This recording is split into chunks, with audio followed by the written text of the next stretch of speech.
My name is Brianna Duncan.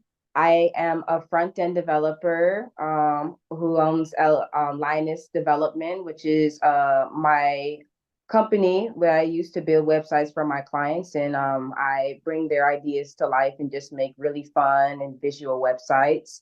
I am also ex track and field athlete who is looking to make their way back into the scene. I started track in high school and I was a late bloomer, but what's it called? I was able to get myself a scholarship to UNC Chapel Hill where I had some success, broke 3 records there. After spending 2 years at UNC Chapel Hill, I decided to make a change and head over to University of Oregon, where I did 2.5 years there. I got extra year due to COVID. Thanks COVID, but not really. But what's it called? It was cool there. Had some success there too. Also had some downfalls there too, and took a little break. And had a throughout my last 2 years, I've had a battle back and forth between returning or not returning to track, and I'm looking to take a chance on myself and do things on my terms and hopefully step back into the field and do what I'm supposed to do and finish what I know I'm supposed to Diversified Game. Learn how to start, run, and sustain your business. Hey, it's Kellen, and today on Diversified Game, I have Miss Brianna Duncan. This is the type of person that I think they're like a chameleon. I mean, the government might be looking for somebody like this because when you type it, somebody who can maybe hack into your system and then run and jump away real quick because she's fast. You're talking about a real athlete. The duck, the Chapel Hill that you heard in the brief intro. We're going to get her story on how she went from student athlete to developer and her sports journey and where she wants to go next in that. So Miss Brianna, welcome to the show. How are you doing today? I am doing great, great, great. Good. Let's start with the sports because when you run or do anything at a school like Oregon, and I'm a fan of Oregon. Growing up in the Bay Area, always going to Stanford games and seeing how Oregon, like, man, why are their uniforms always so nice? Like they switch up a uniform every day because of that great Nike sponsorship. And living in Seattle, being able to see it is even like, wow, even nicer. But talk about, because there's might be an arrogance or a confidence when you are at that level. I mean, you are at, the top level of I am this, and now I'm transitioning to this. And we're going to get into like how scary that is or how exciting it is for you. But as an athlete, I want you to brag on yourself and let people know some of your heights and some of the things that you accomplished, because that's what they want to hear on the streets, to start. They want to know who you are. What did you do? So Why am I listening? am I specifically talking about Oregon You or? can talk about whatever you feel is important. Okay, well, let's start at UNC because that's where it all started. So I came into UNC. When I got recruited, strictly as a jumper. That's what I was not the fastest of sprinter. We are in Massachusetts where, we do not breed sprinters. We are not known for track and this, that, and the third. So when I got there, I didn't know. All I knew was I was going to college, free ride, this, that, and the third. Whatever happens, happens, right? So freshman year, it was okay. It wasn't too hot. And I was like, oh man, I'm really gonna have to start taking things serious because it's like in high school, you're a small fish in a big pond. But when you get to college, you do that all over again. And the pond is even bigger because the talent is very, very much there.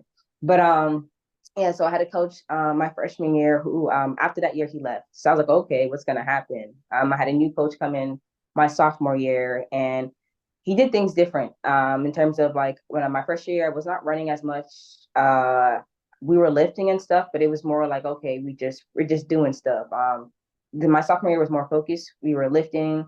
I was running a lot more than I was previously, and it wasn't a lot. It's just my body was doing much more than previous time. And man, my first meet, I broke UNC's 60-meter record, and I went 7:29 at the time, and that put me at number 2 or number 1 in the nation. But of course, when other people started running, but for me that was accomplishment because I'm like, okay, I don't know what I'm doing, but I'm doing this. So indoor season went well. But as I was getting better, I started to run into the thing of I did not know how to run when I was running with real competition in terms of like, okay, if I get a good start and I'm ahead of everyone, I'm good. But if I start to feel somebody in my, like, the horses, start to see people in my peripherals, I start to break down. And that is something we can go we'll touch on it more, but that I dealt with throughout college because I started really, really late. Like in terms of when in college, you have these coaches and these coaches expect you to know how to do certain things already because you're supposed to be doing the sport for so long. And for me it was different because I'm basically learning how to run in college. So and we'll touch on that more, but yeah, so indoor season was good. Going into outdoor season, I broke the 100-meter record.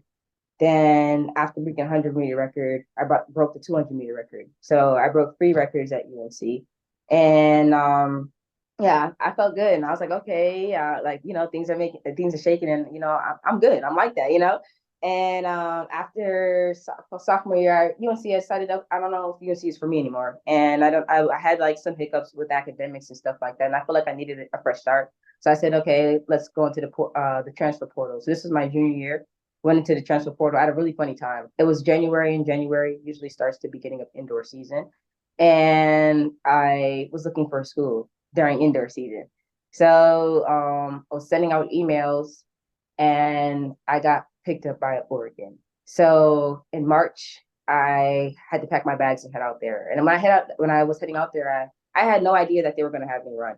Because, like, I was home playing Call of Duty and stuff like that, watching indoor season. And I'm like, oh, look at them doing their thing. And then they tell me, oh, you're going to compete next week. And I'm like, compete next week? I'm not ready for that. And I was like, there was no way. I was like, okay, I'm about to embarrass myself. I'm really about to go run after I have I've been doing the workouts, but I really was, I thought they were going to redshirt me. So I come in immediately, boom, we were going to San Diego to go run. I went like 11:5 or something, which was like cool, but I'm like, okay, that's still not like, I'm not going to qualify for nationals with this. I spent like a couple of weeks there. Times were dropping, but still I was not where I knew I was supposed to be. Then boom, the meet before nationals happens. And like I'm psyched out. I'm like, oh man, I cannot waste this season. And I remember one of the fastest girls in NCAA around that time. I had to qualify for nationals. And I did end up PRing. I went 11:23 and she went 10:9. I had a great start and I did qualify for nationals. So that was a flex within myself for me not to be at indoor season. Indoor season is really crucial for somebody to do good outdoor season, and I did not run an indoor season. And I was their only girl at Oregon to make it to nationals after sitting out. So, so I was like, okay, I can do this. Then what's it called? Going Let into me indoor let me season. let me stop you real quick. When you're Yeah, the only woman to go, is yeah. there like through the sports program or the university, is there any Mhm. preferential treatment that you're getting, especially since you started, you say late? I also want to Yeah. know, like, did somebody just discover you playing on the track and say you need to be here? But is there any treatment because you're getting shoes and everything Mhm. and and outfits that people probably say, can I take Mhm. this? Yeah. So yeah, let it be known. How are you treated on the Okay, university I mean, campus? let me tell you, when I first got there, let me tell you, the gear that I got there was more than any gear that I would receive from UNC. In terms of UNC, their big programs are basketball, football, right? Mhm. There's not many schools that prioritize track and field. So, at Oregon, what's it called? Like the gear I got is just like, tons of shirts, tons of like, just like you'll get more than what people get in probably like 2 years. But like, we got to remember Oregon, we have athletes. So regardless of me being the only girl to qualify for the sprints or for the 100-meter, they have their men's. They have the other events and stuff like that. So regardless of whatever Oregon has going on, they're always going to get people. That's something that they'll be good on. But for nationals, we got custom sneakers from Phil Knight. What's it called? And that doesn't happen. What's it called? Like sixes that I could probably make a lot of money on. People tell me not to sell. Got great Nationals gear, bags and stuff. Like I have bags on bags on bags. Like, we have our jerseys are different. Like when you come from nothing, stuff like that is just like, man, like, like you feel good. That stuff you would think that you would never be able to attain. Like it's just like they take care of you if you're doing good though. You're not doing good, you're gonna get stuff, but it's just this like we were talking about earlier, there's levels to this in terms of different stuff. And that's what I learned when I got to Oregon. But in terms of like, yeah, I mean, I felt like I was treated well when I competed well, but yeah, in terms of gear, we got a lot. We got a lot of gear. I mean, we even had the brand new track facility, which is the biggest track in the country, and they host huge meets out there. Getting our names put on one of the like if you go into Oregon, you can find my info on their little screens out over there and stuff like that. But let's you ask me more and I'll go into more as we continue to talk. But yeah, like I said, the gear is nice. And like I said, if you don't come from nothing, it feels good. And I feel like that's how they get people. Because like, it's nice, big, bright clothes, sneakers, this, that, and the third. Like it's cool.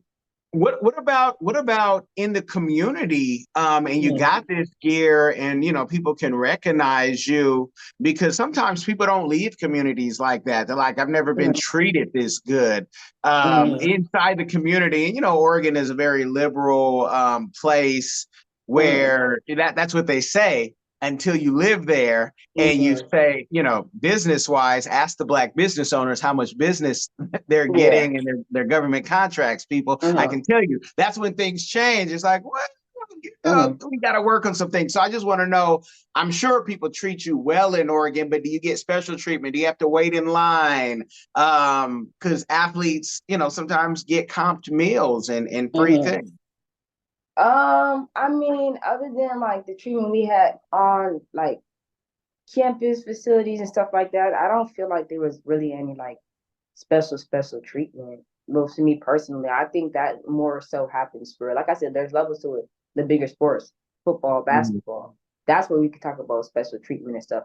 But I think it's also how big you are. Or like I was good, but I wasn't the best athlete to come out of, like a Raven Rogers or something like that. And I came there late. I didn't spend my whole collegiate, career at the University of Oregon. But like in terms of special treatment, now Oregon is a very white place, and like extremely white. Like there's not a lot of Black businesses and stuff like that. And it's like, yeah, maybe you have special treatment within, but I don't think it like changes outside. I don't know how to explain that, but Yeah. yeah, Oregon has an interesting history. They used to have a yeah, Black city even out yeah. there that, I believe they flooded or something like that. Mm-hmm. They had to make, room for this. Yeah. It's funny how Mm-hmm. that is. Yeah. But and that's also probably because you're more humble than most. Because I would have been wearing Yeah. all my gear at the Yeah. same time, Yeah. every award. It would have been, who are you? Yeah. Yeah.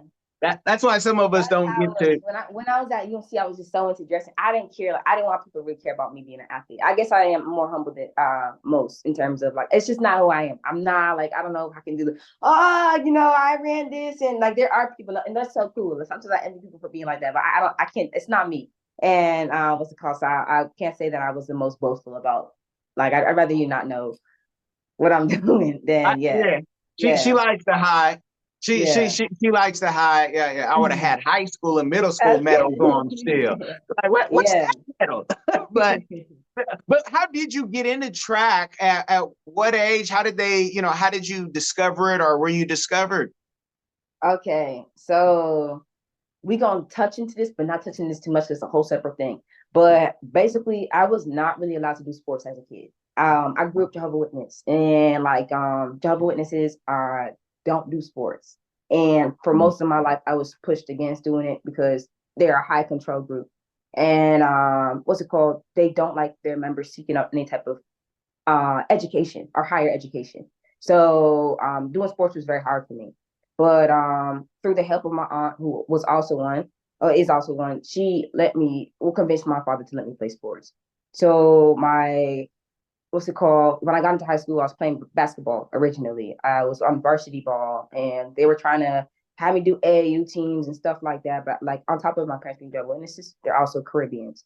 And Caribbeans have these strict rules about this, that, and the third. They can be control free sometimes. So in terms of that, trying to seek up opportunity outside of high school ball, where you do need to be on AAU teams and go to showcase for talent to be discovered, I did try to get picked up by some like I had coaches come to my house to try to recruit me to play ball, but it was a dub. So sophomore year, was playing really good for varsity ball. I decided going into spring season, I was like, okay, let me just do track and field to stay in shape. You know, like I literally did not know nothing about track and field.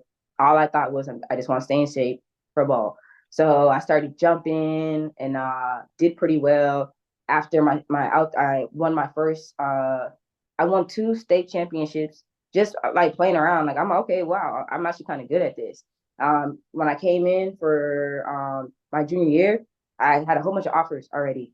And I was like, oh, whoa. Like, that was not like I'm getting letters from LSU. I'm getting letters from this school. I'm getting letters from like Big Ten, like big schools. I'm like, okay, this is crazy. So I had to sit down with myself and make a decision in terms of like, okay, you got this funky home situation going on. You want to leave. What do you want to do? You want to play ball where you can play? And I don't know how you would get a scholarship because, it's hard to get scholarships by just playing high school ball, or you can just do track and field and see what you can do.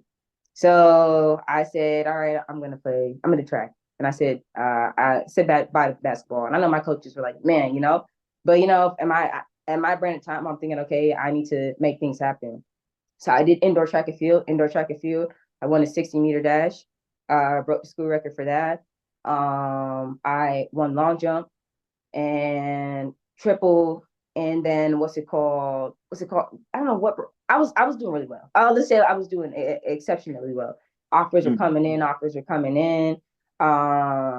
Yeah, LSU, Chapel Hill, Michigan, so just like schools all over, like schools I would never even, like Harvard, Brown, stuff like that, Syracuse, and outdoor season. What's it called? I won the 100-meter, the triple jump, long jump, and with my points alone, we were able to win the state championship. So the success continues. Senior year, I'm like, okay, let's do this again. Right? What's it called? I think that prior year I was also Massachusetts Gatorade Player of the Year for track and field, which is I didn't even know that you could do. I didn't know nothing about no Gatorade Player of the Year. Like mind you, I'm doing this all by myself. There was no like parental support and stuff like that. I had my coach and stuff like that, but I'm just, I was just used to just trying to make things happen for myself. And senior year, continue to do good. Boston All Scholastic. I think by the end of my career, I probably finished with 9 individual state championships.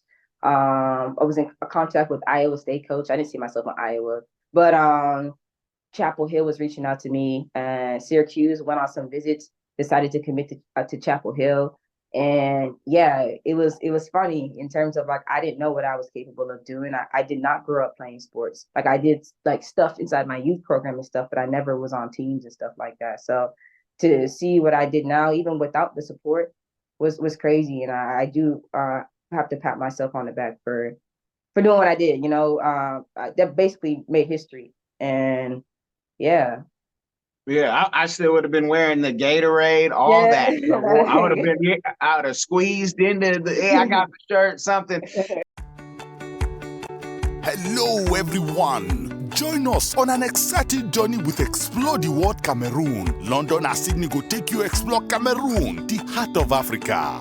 Experience the vibrant culture, nature, and traditions from Yaoundé market to rainforest adventures. Every page na new discovery. Join the Cameroonian food, music, and wildlife with our explorers. This book na true celebration of Cameroon spirit. Get your copy now. Available on Amazon, Barnes & Noble, and through your library and bookstores via Ingram's Park. Don't miss this adventure. We're going now from sports to your business, because I want you to highlight that you're not just, the dumb jock athlete. All you can do is, do sports. All you can do, for Black women, a lot of times they're over-sexualized. Every picture has to be an angle, this and that. But people say, these people have a brain. These people have degrees. They know some things. They might be able to hack into your, account and take your money and show you how smart they are, especially if you have some Bitcoin that you're bragging about online. Talk about your skill set in the tech space and the things that you want to do, for the people, especially if they're looking for a front end developer right now. Okay, so I started dabbling into front end development in 2021 after finishing, well, deciding like, hey, I want to break from track. The journey, what's it called? It's been something, but well, I will say track and field has really helped me in terms of how to approach just learning because I'm self-taught. I didn't do a boot camp or anything like that. I did a free boot camp that I was attending on YouTube called 100 Days, which probably consists of like 60 something classes. And what's it called? Through that, I taught myself how to code, but I had to change my mindset in terms of like, and I think it's something that could have helped me in track and field and still can now. But in terms of like understanding that this is something new, it's not track and field where I have natural talent in terms of like, I'm coming in and, I'm just, oh, bada boom, bada, like it's something I'm completely new to. So in terms of approaching learning, I had to be like realistic and understand like this is new. So you're gonna have to take time. And this is like, you're self-taught, so things are not going to make sense. I like my cohort teacher recommended a video that was called Learn How to Learn. So I had to teach myself how to learn. In terms of like managing frustration. You cannot learn if you do not know how to manage frustration. So throughout like just going through my journey of learning how to learn, Pomodoro, which was setting aside blocks different for focusing a time for me to learn how to focus in terms of 25 minutes on, 5 minutes off. They were just explaining when you're learning complex topics, you have to learn to, separate time and, learning how to learn in and just focusing. You can't focus a whole hour on complex topics because you're not really getting any information. So throughout the journey, it was cool. I started to realize, okay, I can code. As classes went by, we started off with front end, and when we did front end, I'm like, okay, I like this. Like I can do this. I always see myself working with in tech. I like not when I was younger. When if you would have told me, hey, you're gonna do software engineering in college, I probably wouldn't have done it. Like absolutely not. Like, but like that's what I like about being self-taught because you learn on your own terms. And you're not taking these BS classes that have nothing to do with your major. It's you're learning what you want to learn. So I thought that was cool too. So I started off with front end, was doing great with that. We started transition with back end. I don't like back end, but it's needed, full stack developer, you have to know front and back. And yeah, so I was touching on back end, building projects and stuff like that. We were pushing networking and building a community. So that's when I started to get active on LinkedIn and met a whole bunch of different developers across the country, from Egypt to Pakistan and stuff like that. It was networking with lead developers is something that I'm still doing. Is it something I would have said I would see myself doing? Absolutely not, because I didn't think that I was smart enough to do that stuff. Like I said, feeding into the stereotype that, we are not smart as athletes and that's all that we can do. I know that that's not all I can do because I see my projects. One of my projects that I posted on LinkedIn had almost 1,000 engagements, and that was something I was playing around with. People say like, you really have a niche for this. So it's like that made me realize, okay, I could really do this. I know self-taught is a little harder because, you didn't go the traditional route, getting a college degree and stuff like that. But in terms of, I know it's just something I just have to continue to do, build clients, and, it will come. I don't think there's any wasted time in me doing what I'm doing because it's a skill that I know that I can, coding, I don't think it's going anywhere. Software development is not going anywhere. But in terms of all I can do is continue to learn, continue to network, and hopefully the next opportunity arises. But I know I'm good at what I do. And I know all I got to do is continue to learn and stuff like that. If given an opportunity, I know I could make a difference on a team.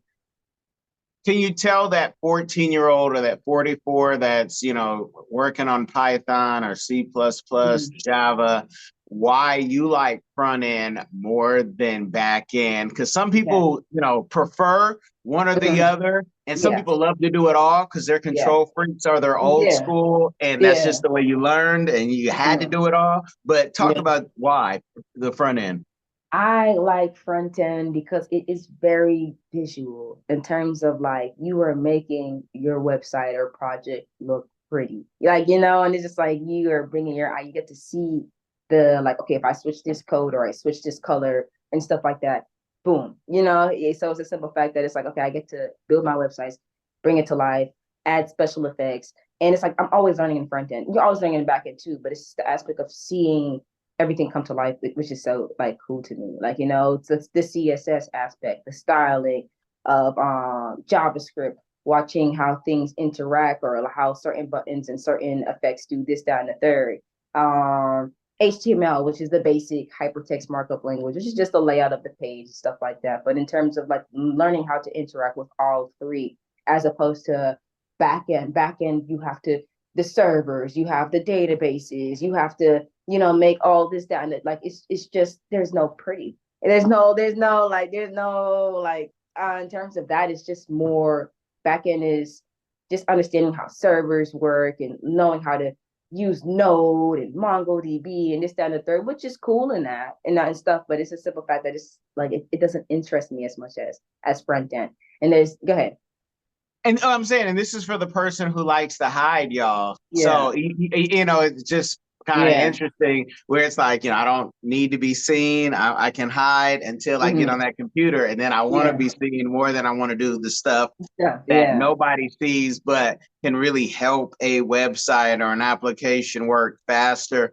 When people want to hire you, what type of projects are you interested in? What ranges do you start in? Because somebody would call you today and say, hey, I got $500. Can you make me a website where the castle is my face and it breaks in? And you're like, yeah, for $500, I surely can't do that. But no, absolutely not. Yeah, and that's a real story. And I retell it because I'm shocked when people just think that my time is worth what to you. But yeah, talk about the projects you love to work on and kind of those prices so they know to when to call you when they have their coins right.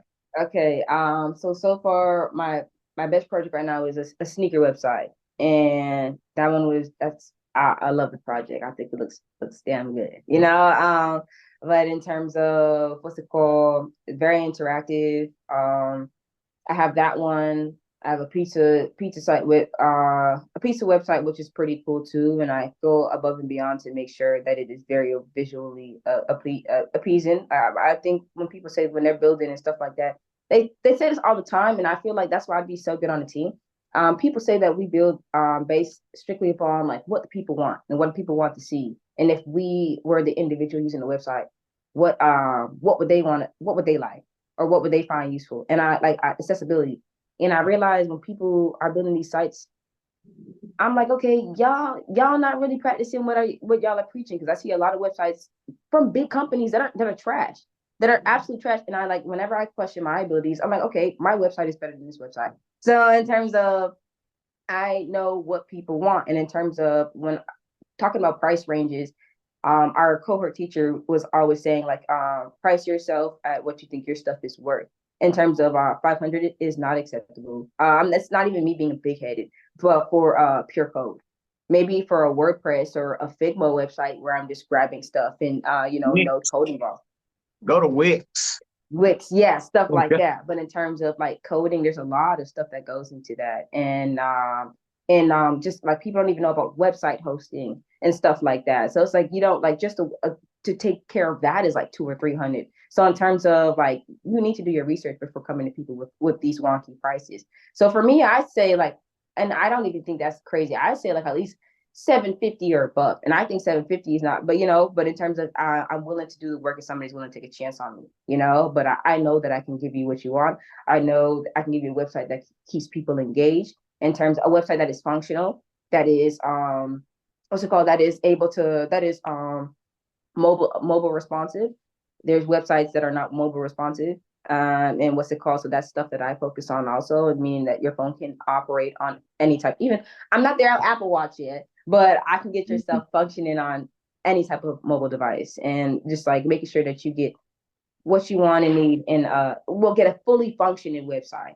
And that's why I realized not all these websites are fully functional, and they got more money than me. So if I can make it shake with maybe 750, yeah, I don't know, the sky's the limit. Definitely. And I'm sending you some stuff, on the government contracting, because that's something that, you just never know when you're on a roster who will call you. And I know the business is new, still a startup phase. Can you talk about, though, a community give back that you're doing, or maybe that you'd like to do in the future when you do have even more success? Well, I think something that would be really cool to do is build websites for just any like up and coming, what's it called? I I want to build free websites for what's it called, organizations that have a good cause in terms of like what's it called, any projects in terms of women, any I don't mind doing free work for like I said, good causes. What are they called? The Um nonprofit. Nonprofits, exactly, Hmm. like nonprofit work and stuff like that is something that I'm really looking into. I've honestly been trying to find nonprofits to do work for. I know there's some websites that you can try to hook you on to these nonprofits, but like they have wait lists and stuff like that. But like I feel like nonprofit work, like you do something good, right? You build a website for, a nonprofit and whatever cause that you're willing to support. But in terms of I think that's like experience is great, whether it's paid or free, and I feel like that's something that I would be willing to do. Even starting a website for getting developers to build websites for nonprofits would be cool too. But that's something that I want to do in a late future. I know we'll see what happens as time goes on and what ideas come to my head. But yeah, Well, I can think of a nonprofit that connected us, the Talented Teen Club, Coach King. I yeah, know they have a nice website, hmm, but you know what? I haven't seen Coach King's website. yeah, What if somebody surprised him with that? And yeah, also, when I looked up BriannaDuncan.com, I didn't hmm, see anything up. So I don't know if you yeah, have it. Somebody took the .com, but there's .net and yeah, everything. What on your own sites, where can they expect to see your story? And I want you to put time into your own stuff as well. yeah. When That's is that gonna come up? Okay, well, now you give me a plan of I have a little portfolio, but I haven't built, and that was strictly for stuff to showcase to potential, what's it called, jobs. But I have not built a personal website for my stuff, and I think that's probably something I should do. I should do it, yeah, It's and I can do necessito. it. I can do it, yeah. Yeah, it's necessito, and I thank Coach King too, because yeah, he has a book Yeah, out there, and I just appreciate being able to have real conversations like that to mhm, give more kind of full disclosure to the audience. We're having this conversation while Brianna says, I want to jump back into sports, and myself as a licensed sports agent.